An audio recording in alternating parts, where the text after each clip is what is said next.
Lakliba Ningol Chakouba Asidadi Handloom Amasung Handicraft ki Pothok Khaktamak Khudol Tamlasi haina Manipur Handloom and Handicraft Development Corporation Limited ki Chairman MLA Kh Ibomcha na appeal tourakli. Pauna kaithal talaiba Manipur Handloom and Handicraft Development Corporation ki office ta pangthokpa paugi mifam amada MLA Kh Ibomcha na wafam asi phongdokladuna mahakna hai lamdam asigi khwaidagi chawba kumhai singi manungda moiriba Ningol Chakouba gi Khudol tambada hidanabagi mahut mabung mokwa singna mache machal singa harau tayamna chak chara amamam chaminaraga yaifa thaujal pinabagi leklam aduda hanjul halasi Ningol Chakouba gi Khudol tambada mapadagi pusilakpa potlam sing pibagi mahut lamdam asigi pothok singna mahut silasi masina lamdam asigi artisan singbu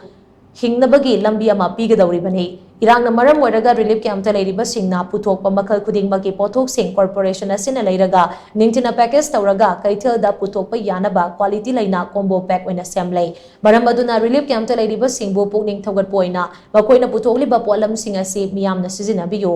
potlam sing asi corporation gi office amasung wangkhaida leiba panthoibi market ta fangale haina somana makata na phongdoki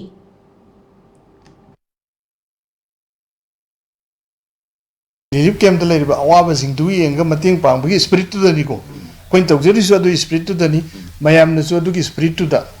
Mayam Giduda participate over Saruyaba, when you Saruya, Havigi, Wakalon to the Labio, Aduga Mana, Akwigi Corporation Sigi Makada, Lamboy Kunang Kongda, Akwigi Garment Making Center Lay, Aduda Kwigi Cotton Sina. कोई gents की सार सिंग सायब अदो सारगा अदो जो कोई सिदे याम लई रिबदो कोई ngасай기 कोई फी दुगी मतुंगिना हाइबताय रिपोर्ट पोट दुगी मतुंगिना अकोय अदुम 15 to 20% जी कोई लाइब निंगोन चाकोबो सिकु दमतो वइना कोई करेनी ममन ताना मयाम द दुम